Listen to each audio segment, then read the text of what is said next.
2026 Subaru Crosstrek Hybrid. This vehicle continues Subaru and Toyota's technology partnership, with Toyota supplying their hybrid tech. This vehicle is supposed to deliver upon the best of both worlds.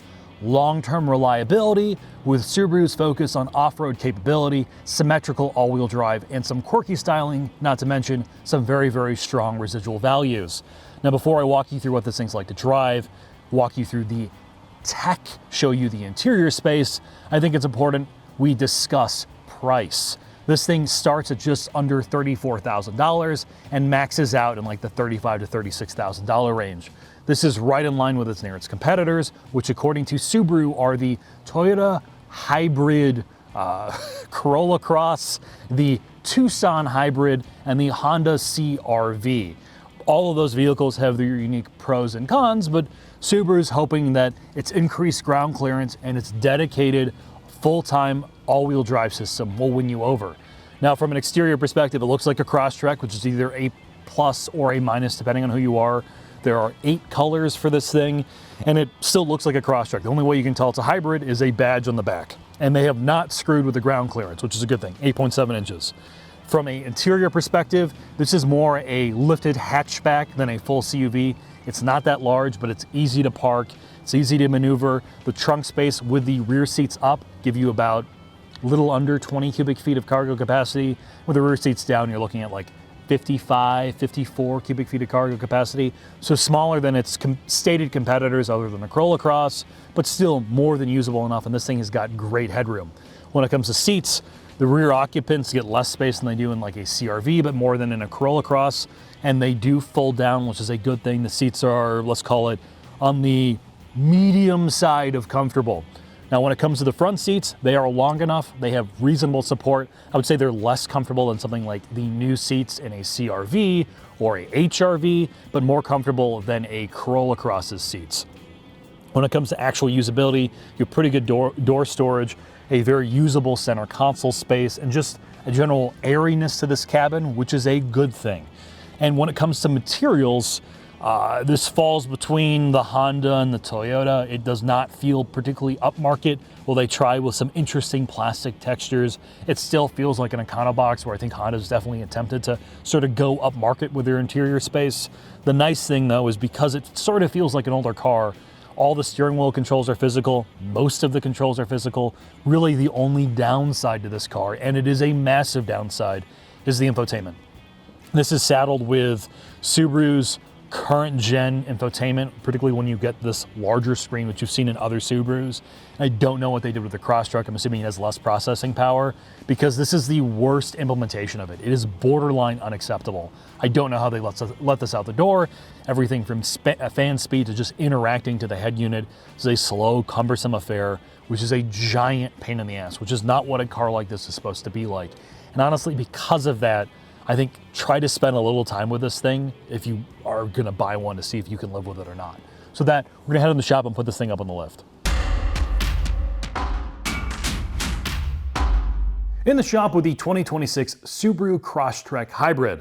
Let's start with the drivetrain, as that's honestly the biggest story here. First off, what have they done? Well, it has a 2.5 liter flat 4 by Subaru. It's a naturally aspirated engine compared to the regular 2.5 liter. It has massive internal changes. It also now has Toyota's hybrid tech, which means you have 2 motor generator units and a 1.1 kilowatt hour lithium ion battery. The first motor generator unit charges the battery using engine power and runs all the accessories. The second one charges or gains power through regen and sends power to the rear wheels through a drive shaft. This vehicle still maintains Subaru's full-time symmetrical all-wheel drive system, but it puts its power through an eCVT with Toyota's technology.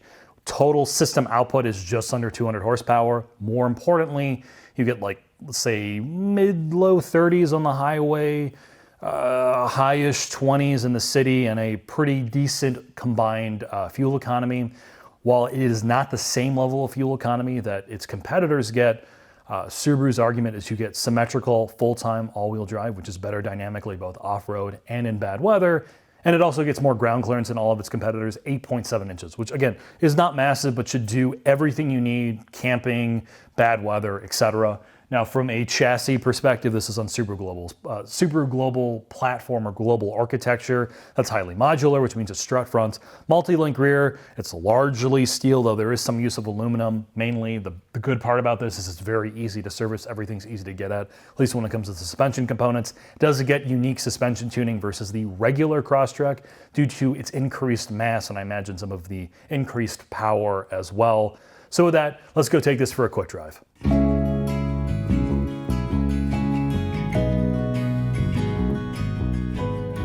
You asked for it. You want something affordable, usable, practical, whatever it is. REI just hit a big sale. I gotta get there now before they close. It may be $417 in the Midwest, but REI is always open for me for my North Face needs, sir. I'm 3% off. Oh, squirrel, please move. I mean, he just doesn't want to live. So yeah, we're constantly harping on the fact that we need more affordable, smaller vehicles in the United States. And here's one, again, that bucks the trend. Yep. It's not in the 20s. You could make the argument that in the low 30s. And it has incredible residuals. Yeah. The Crosstrek does great, just like the Civic and the Corolla. And this is for somebody who doesn't want something as big as a CR-V, right? This, to me, while Subaru claims it's a CUV, all it really is a glorified, like, raised compact hatchback. Yeah. I think that's one of the charming things about it. That, and it's still a Subaru despite being sort of this Toyota mishmash of, like, drivetrain technology, right? You get Subaru's all-wheel drive system, you get Subaru's polarizing, albeit quirky styling, you get their focus on being somewhat off-roady as well. So you get all of that combined with, you know, the Subaru-ness interior space, which, depending on who you are, other than this truly terrible screen, it's a no-thrills cabin. And most of the stuff, other than some of the HVAC controls, is physical. Where I'm going to kind of leave it is, does it execute on the things that you need it to do for like $34,000? Does it ride well? Yes. It rides exceptionally well. The last like batch of Subarus that we've gotten into, like you go into, it's so comfortable that you go into NPC mode and basically your brain is so slowed down that you can see the redraw ahead of the trees are still redrawing. I mean, it really is a comfortable car, and I think this is the perfect combination of taking two brands that have their own thing and then making a vehicle better. And the hybrid system in here gets rid of the rattly assness. It doesn't have the wheeziness of it because you have the electric torque. You're getting the fuel economy, and then you're taking the Subaru side of giving it a real all-wheel drive system that, you know, this isn't hardcore, but it's still raised up enough where you have the ground clearance. You feel like you have better command of the road. It's quieter. It's more refined all the way around. And for 34 grand, it's got a lot of competitors, of course, but I think, to your point, it's splitting the difference between trying too hard and being authentic to what it is, and I think that's why the people that buy this like it. I think it does feel a little rental car. So does the regular Crosstrek. Yeah, it does feel like it's behind in that regard. Compared to a CR-V, which Subaru is highlighted as being a competitor because it is technically a all-wheel drive hybrid CUV, this interior does not feel great. No.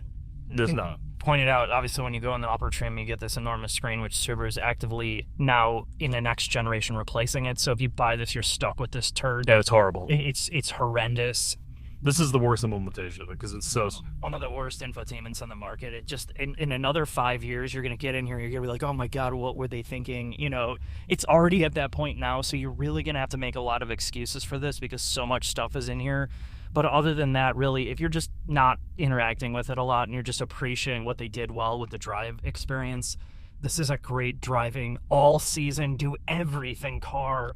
And there are no cons of this versus the regular Crosstrek, because the regular Crosstrek also gets a continuously variable transmission. Yeah. So there's no con of going to a hybrid where you're like, oh, I lost physical gear, way best. Torque down low. Yeah, torque down low is great. Mid-30s, low 30s fuel economy all day long, and that's with me driving. If you can splurge and you can spend extra money on this, it's well worth it. Like, you know, oftentimes there's this minor difference between a low base engine and a turbocharged engine. You're like, yeah, the turbocharged engine isn't great. This makes a massive difference in the overall experience of this thing on so many levels that, you know, if you have the money, do it here. If not, well, I get it. Yeah, steering's good. brake calibration is fine for a vehicle like this. All the inputs are good, Yeah, everything's really, really cohesive and well done in terms of a driving experience. other than this. Yes. So with that, Mark, let's head into the final thoughts where you're going to summarize the Subaru. No, I know. All right, let's tie this together. The Crosstrek exists in a world of very expensive vehicles. And the reason this car is so popular is because it does everything that most people need, a family needs, at an affordable price point without feeling like it's totally cobbled together or thrown together. And it's really trying to do a lot of things without feeling like a piece of shit. And that's hard to do when you look at the sub $30,000 price point. Now, you're adding hybridization here.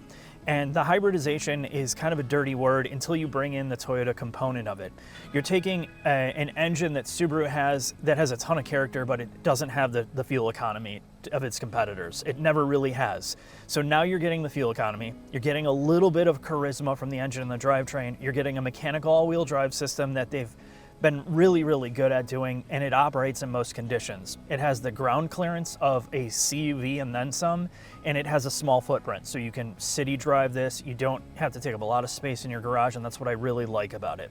The negatives are still here from the Subaru counterpart. They can't do everything. It doesn't have the wow factor of a Honda, or namely a Hyundai and Kia. You get in a Hyundai and Kia and you're like, wow, those are so great, I want it. But underneath the skin of this, while it does look very kind of cheap and rental car on the inside in certain spaces, and the infotainment is abysmal, there is enough physicality in terms of controls, usability, where you can look past some of those, and namely for what you're getting.